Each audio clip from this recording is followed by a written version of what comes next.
chapter 16. If you don't have a Bible with you, grab one of those in the pew in front of you. It still has Judges chapter 16 as well. So Judges chapter 16. We're in the third week of a teaching series on the life of Samson. Now, I can tell you, so far in this series, there's a part of me that it's been a lot of fun studying the stuff, sometimes the dumb stuff, that this strong man had. There's been part of this series, been a lot of fun. But you know, there's also been a convicting part of the series. There's been a convicting part when I realized that there's aspects of my life that are just like Samson's. The story of Samson is found in four chapters of the book of Judges. And today we're going to be in Judges chapter 16. That's going to be our focus. And rather than me read it to you and then let's go back and look at it, let's just kind of work our way through it the way we've done the last couple of weeks and work our way through some of those verses. Now, I'll tell you, we're not going to get to all those verses because some of them is going to be repetitive in the point that we're making. So here's your challenge. So this afternoon, this evening, before you go to bed tonight, read all of Judges chapter 16. Because trust me, you don't want to miss any of this story from the book of Samson, or about Samson. So you're going to read that, but we're going to kind of work our way through that. But before we go there, I want us to do something this morning. I want to do something a little bit different. I need you to think for a moment. I want you to think, how many steps would it take me going forward before I fell off the stage? Now, I want you, everybody take a good look. I want you to give an estimate, not out loud, just in your head. How many steps would it take? Now, I know what some of you are thinking. How big a step are you going to take? Well, I'll tell you what. Here's what I'm going to do. To make it easy for you to calculate, I'm going to put one foot in front of the other. So I know there's a few nerds here that's going, what size shoes you wear? 16. So here's the thing. So go ahead and figure that out. How many steps is it going to take before I fall? 1, 2. How many steps is it going to take before I fall off the edge of the stage? All right. Everybody got a number? Got your hand? Now, by show of hands, how many of you would like to see if you're right? Shame on you! Well, for those of you who didn't, and those of you mamas going, no, don't, I'm going to show you anyway. Are you ready? So help me. 1, 2, 3, 4. So what number did I fall? 4. No, I was still there at 4, so 5. So number 5 was the number of steps it took me to fall off. Now, some of y'all thinking that's fun. Now, let me ask you this.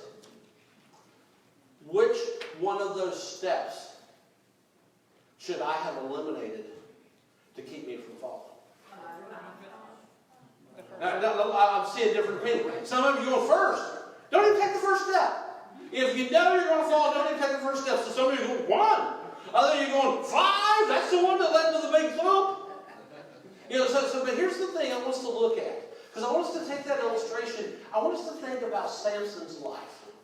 Just the things that we know so far from our study, and the things that we know just from knowing part of the story of Samson. If you think about it, when somebody falls, and let's face it, there's a lot of times in life we do fall. But when somebody falls, it's usually the last step we hear about. Because that's the one with the most emotion attached to it. That's the one that led to the great fall. I mean, did you hear that fall? I'm glad I wasn't downstairs. It would sound like the ceiling was coming down. So that's why some of you are going, don't do number 5. Because, and a lot of times that's what we concentrate on. We concentrate on that last step. Well, I can't believe they had an affair. We're focusing on the last step, or maybe it's something we see in the newspaper or on TV or some celebrity or some sports figure. That person is addicted to drugs. So our focus is on the last step. They had an emotional breakdown. You see what I'm getting at? A lot of times, we look at that, we know there's a lot of small steps, but our focus is on that last step. Samson's life's like that. Let me prove it to you. Who is the woman that caused Samson to fall? Oh, you've not been paying attention.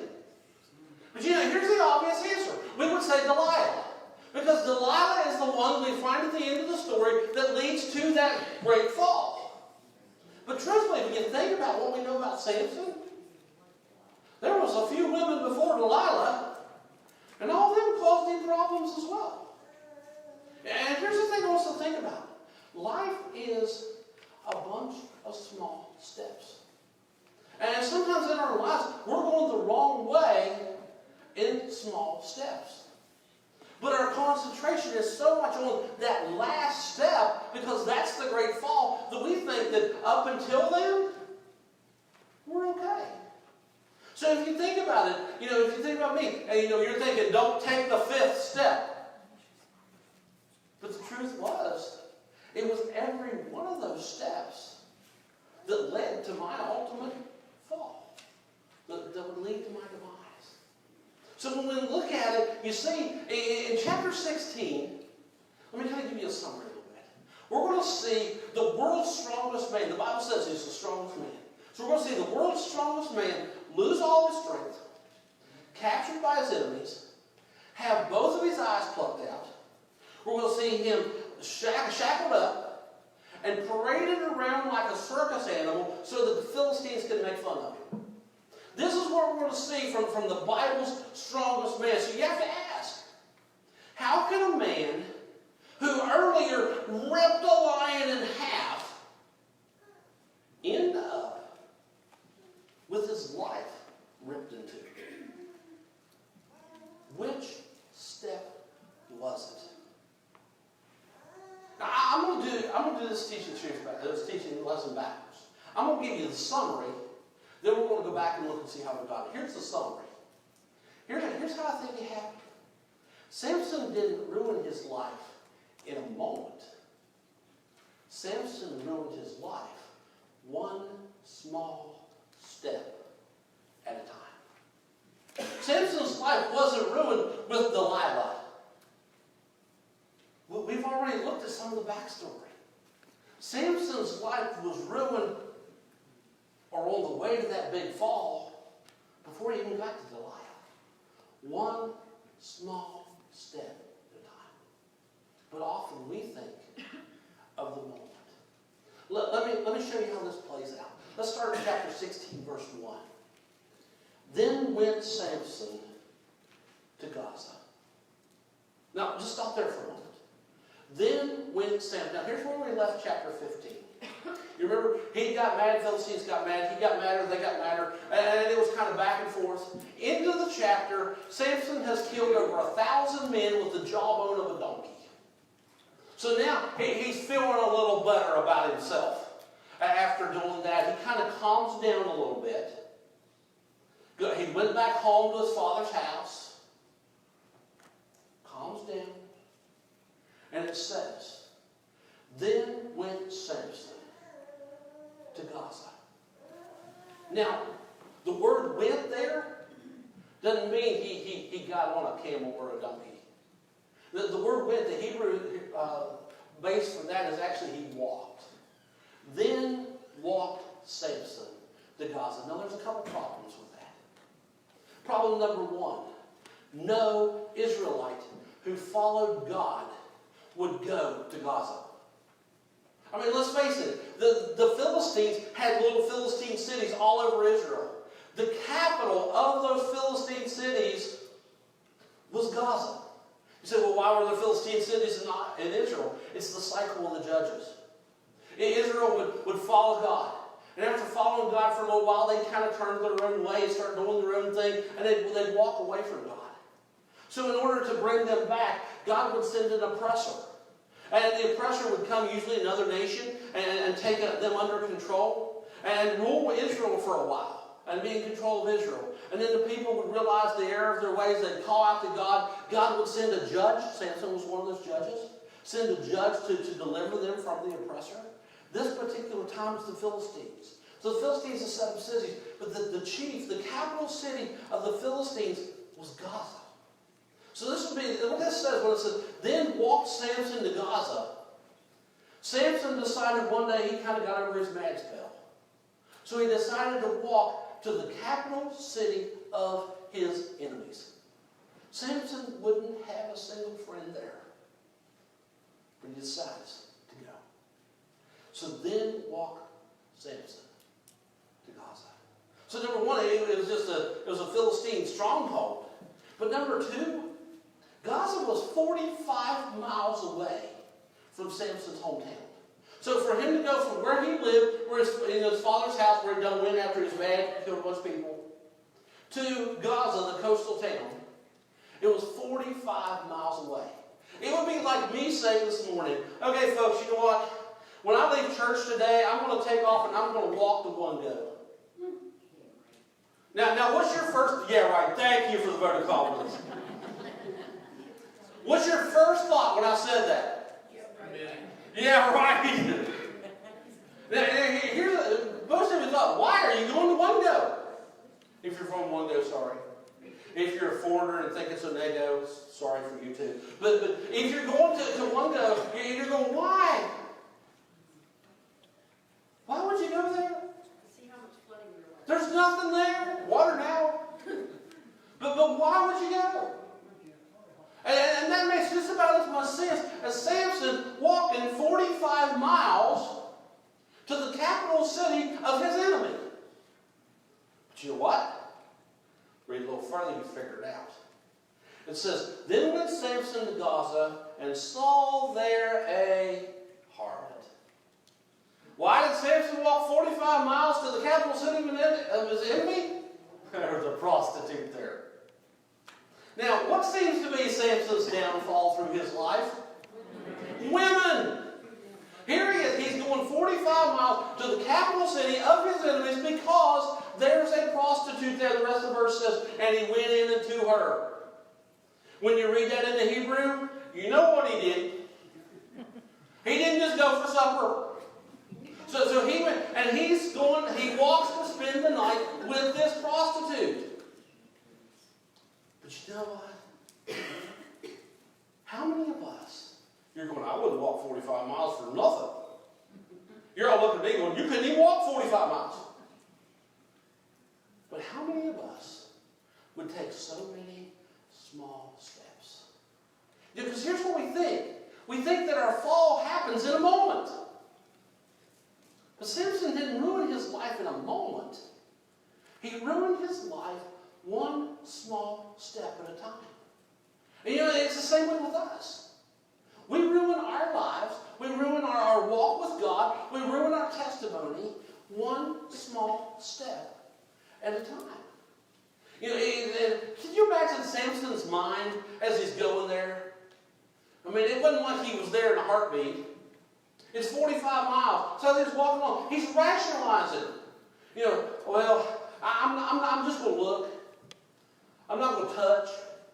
As the leader of God's people, I think I need to do some research on Philistine women so we know how to I mean, he's thinking of these things maybe in his mind because he's rationalizing with them.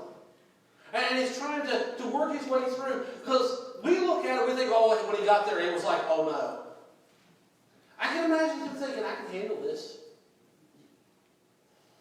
I won't do anything I don't want to do.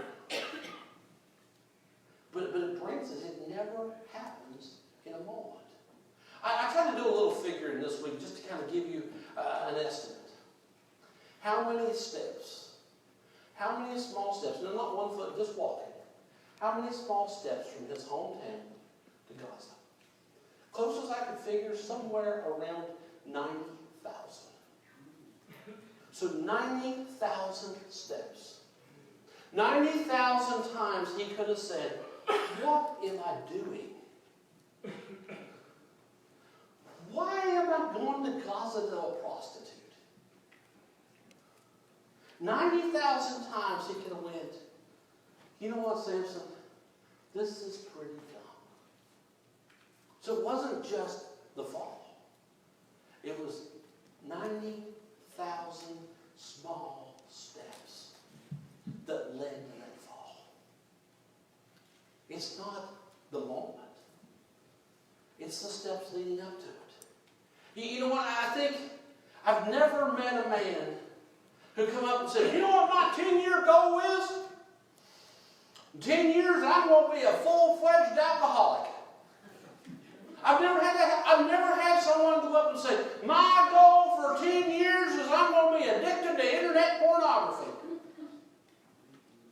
I mean, could you imagine somebody's thought process if that's what they did? You know, well, in year one, I'm just going to drink one beer with my friends when they're having one. Or maybe in a hot day, it'll cool me off, I'll just drink one. Year two, I might have a little more. I might invite a few more friends who drink over so that I can have a few more.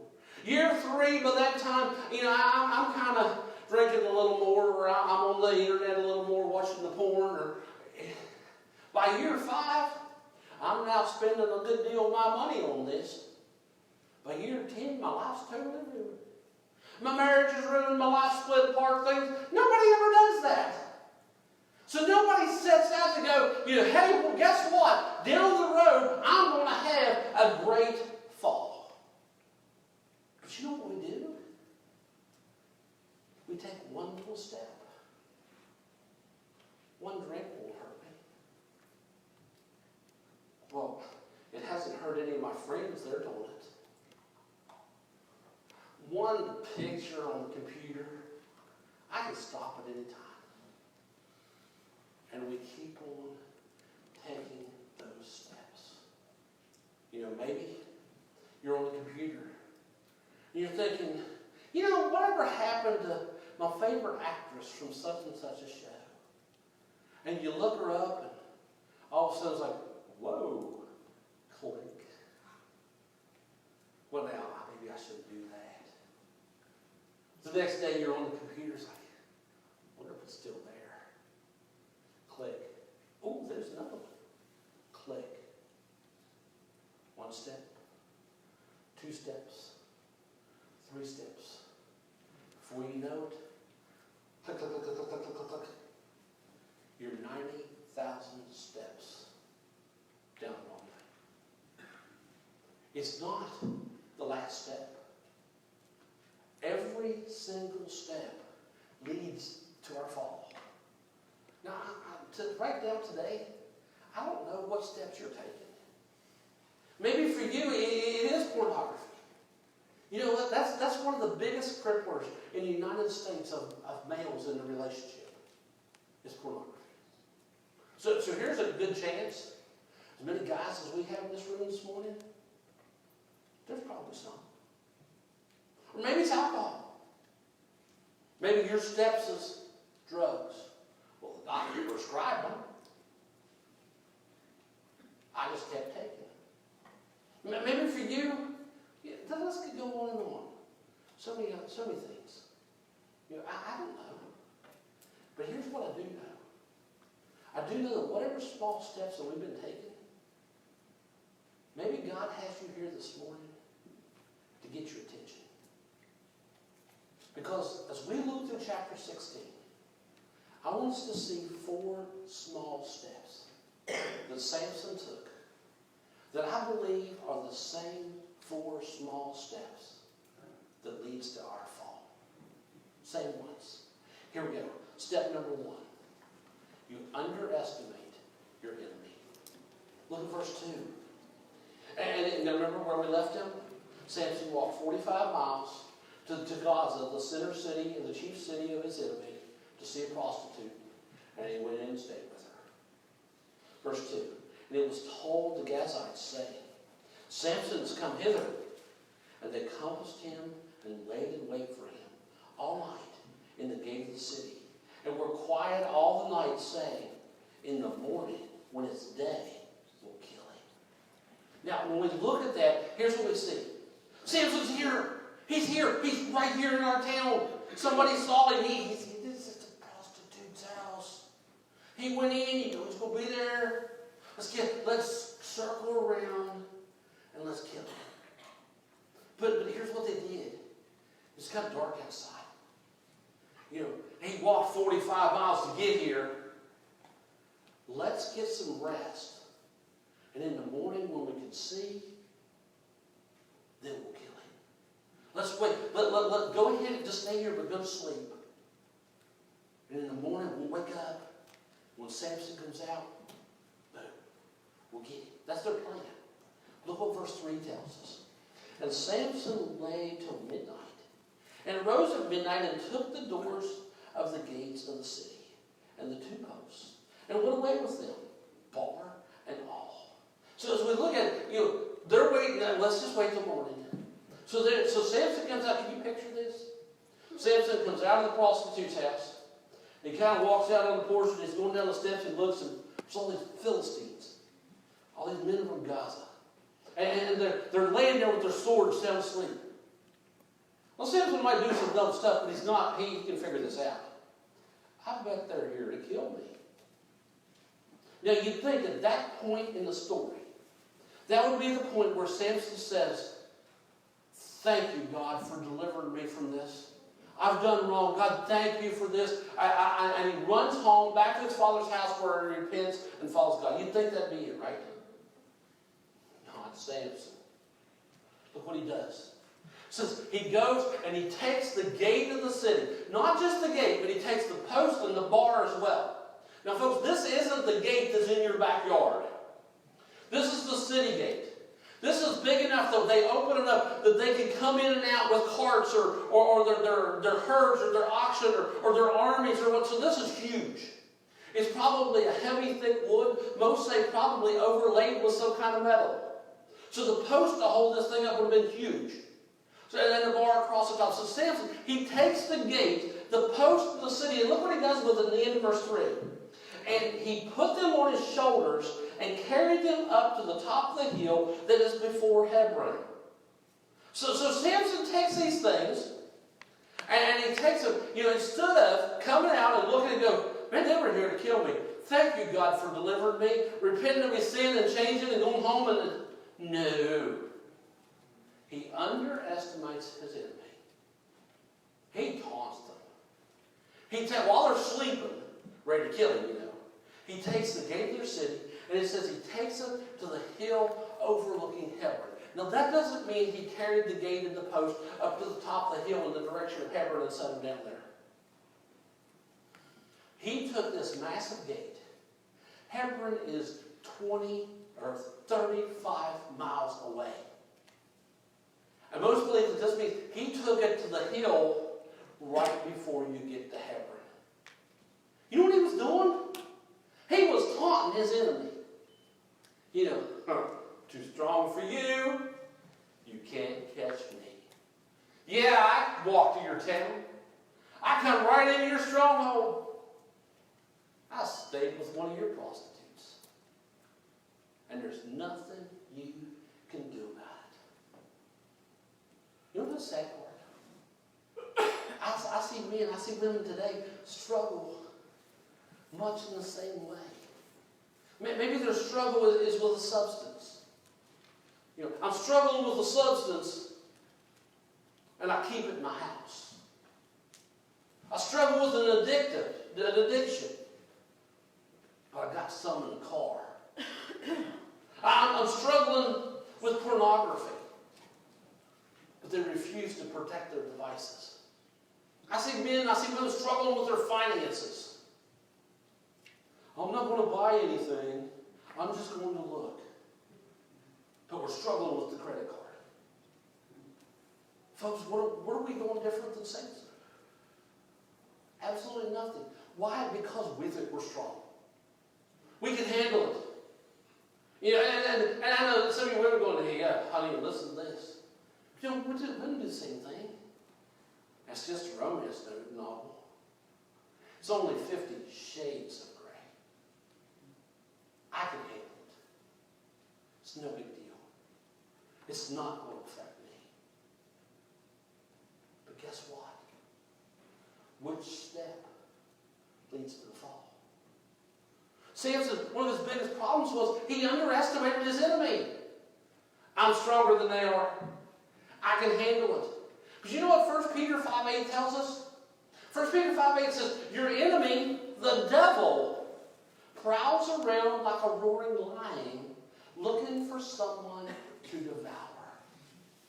Our enemy isn't just the addiction or the steps. Our enemy is the devil. And look what he does. He prowls around looking for folks taking those small steps. So that he can do what? Encourage them, devour them. You know what Satan wants to do to you, my friend? He wants to devour you. And the time when he's going to come out is when you are taking those small steps. Those ones that lead to destruction. Your road comes around like a lion. That's our enemy. The word devour there means to destroy. Satan wants to destroy us. The very first step that we take that leads to the big fall, we're underestimating our enemy. And that leads us to the second step. The second step is we rationalize the same old sin. Let's backtrack a little bit. We first saw Samson 2 weeks ago on his way to Timnath. And there he met this beautiful woman. So much she just captured his everything. I won't say she captured his heart. She captured his everything. He could not think about her. Goes home, tells mom and dad, hey, I'm going to marry her. They're going, you don't want to do that? It's not even a godly people. What are you doing with the Philistines? Oh, I got to have her.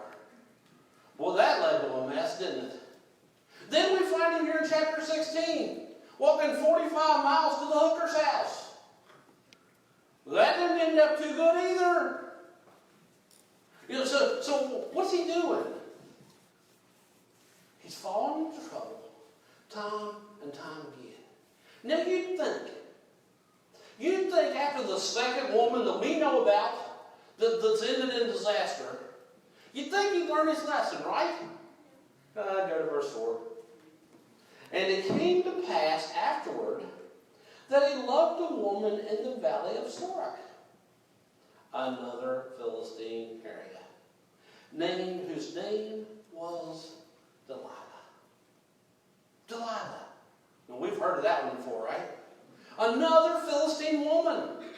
What in Samson's life made him think Philistine woman number 1?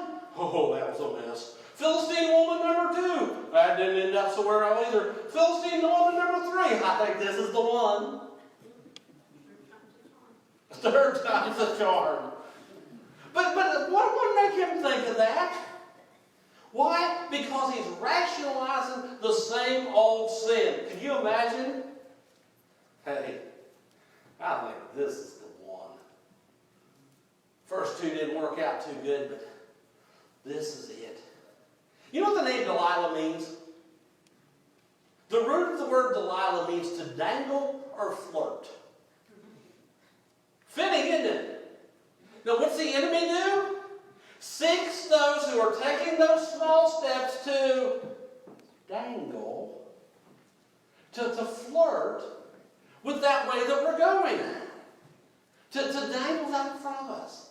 That's exactly what Satan does to us. He tries to get us to take the bait. And you know what we think?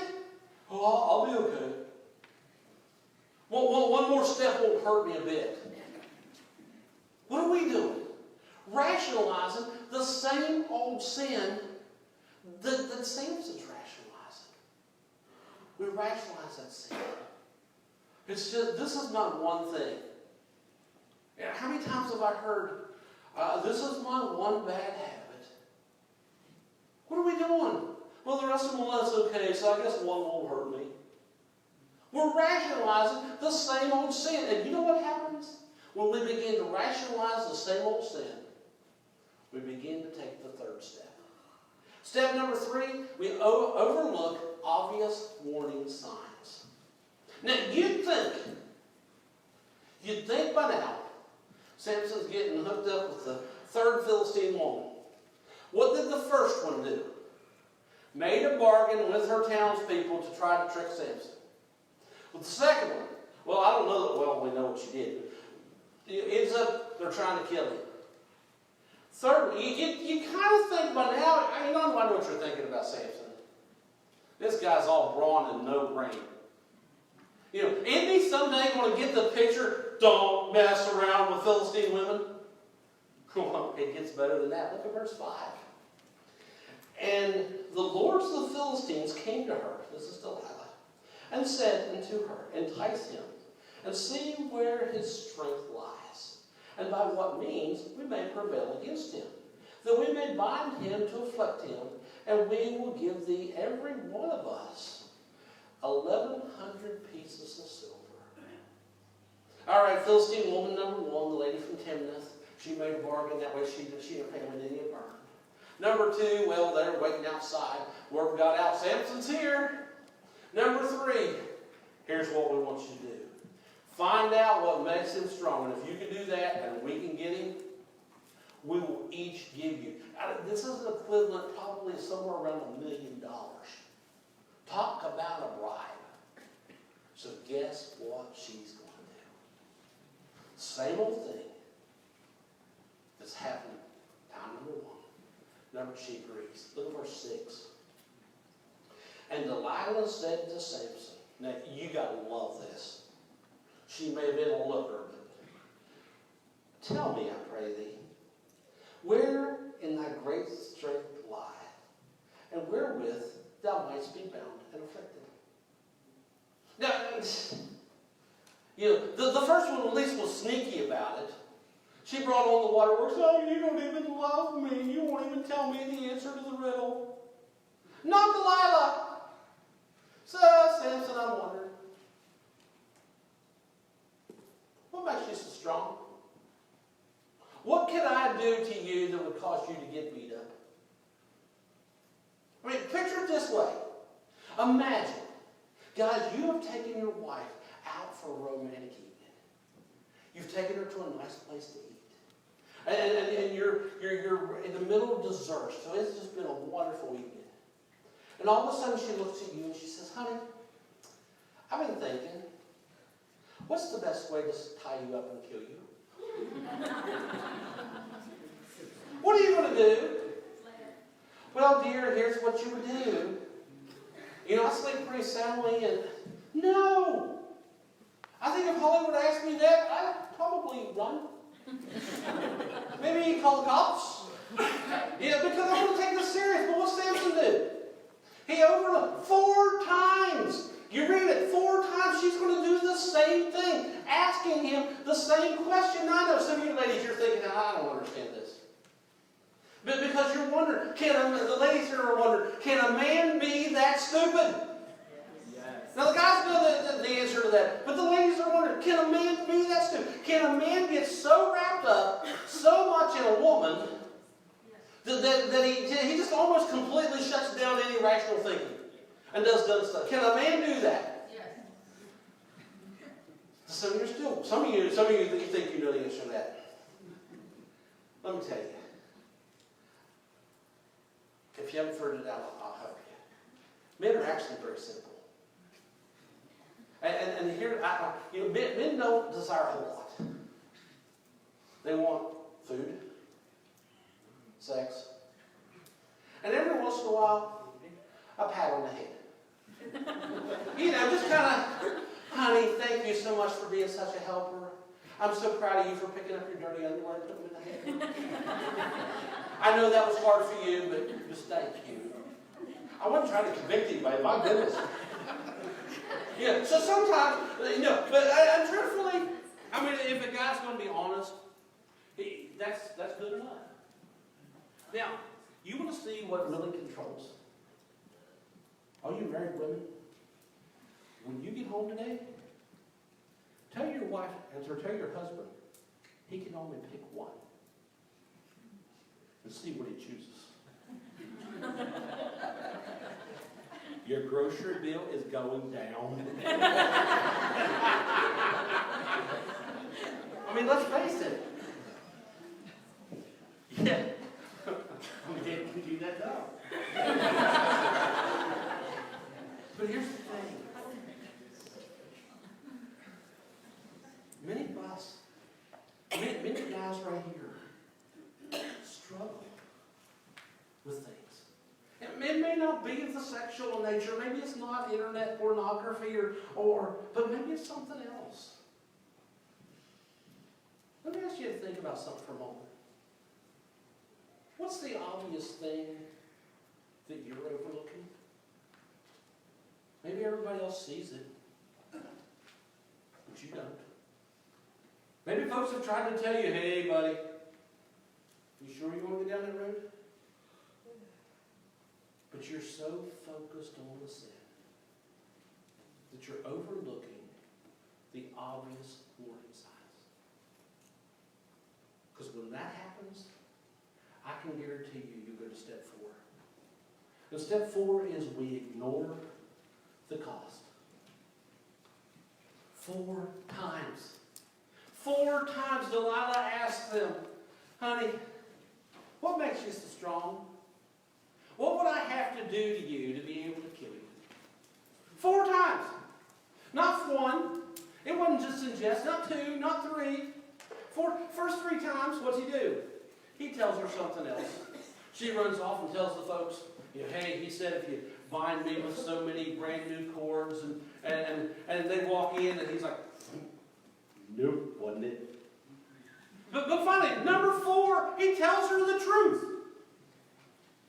Here's why. Because he'd gotten to the point in his steps that he no longer cared about the cost.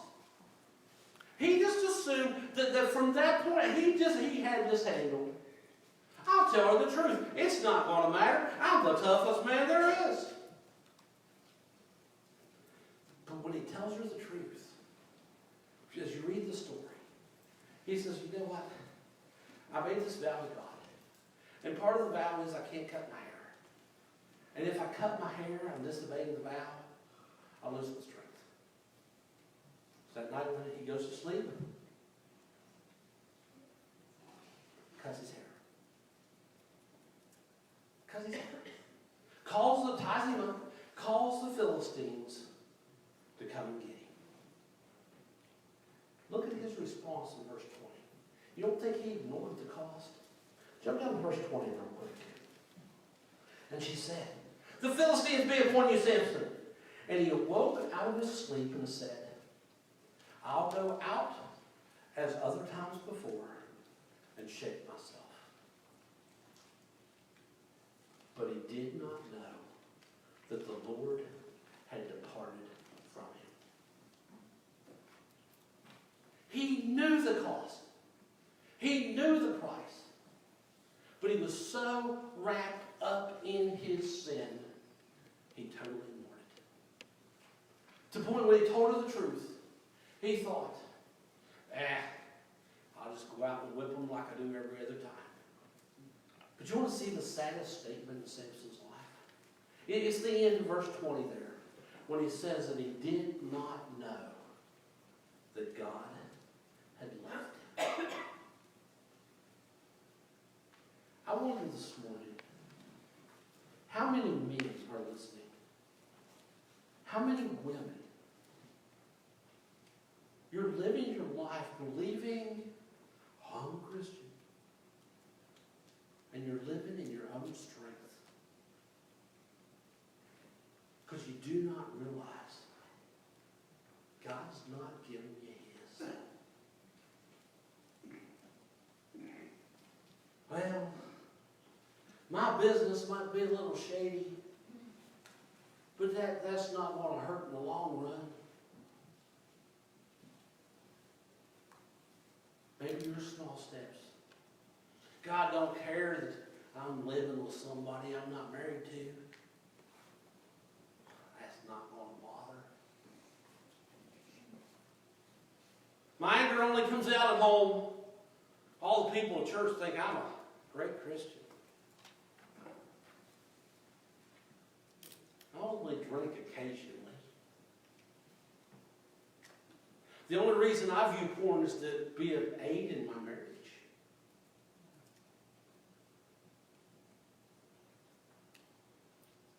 I wonder how many folks this morning are trying to walk the Christian life in their own strength, ignoring the cost of those small steps that lead to our fall, and don't even realize that it's not God's strength.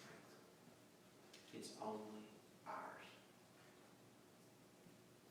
Samson had taken many small steps.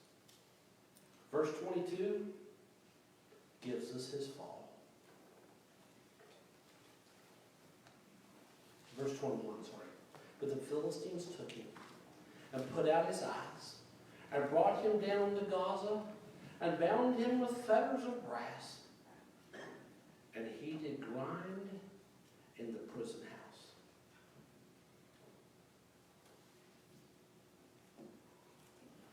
Folks, I want to be as real as I can be right now. I don't care if you're in step number 1 or if you're at that last step before the great fall.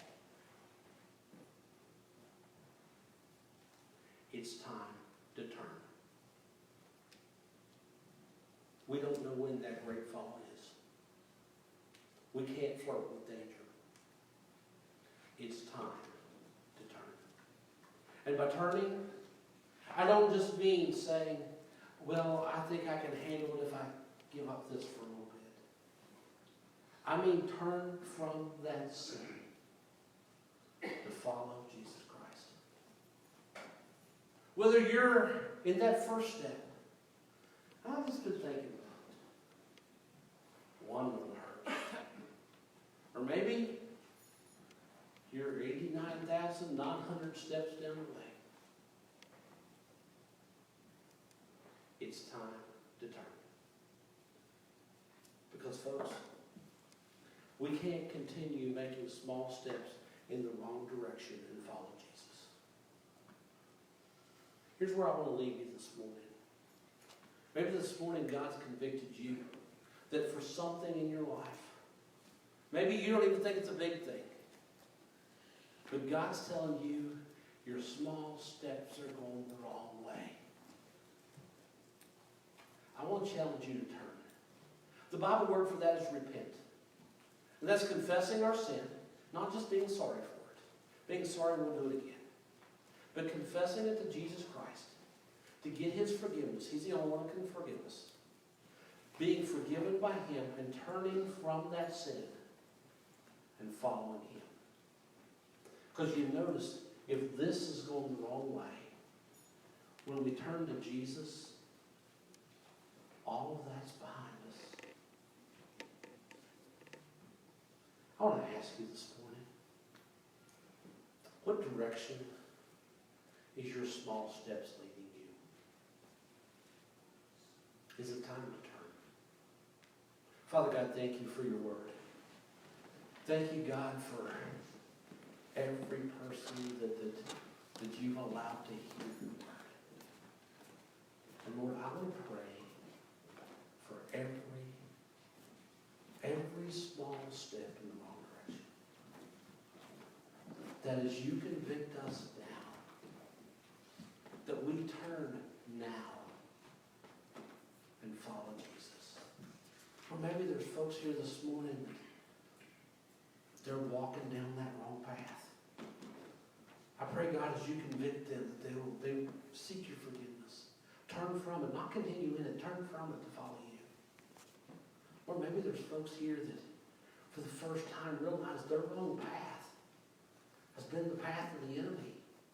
And for the very first time, they want to believe on Jesus as their Savior and follow him.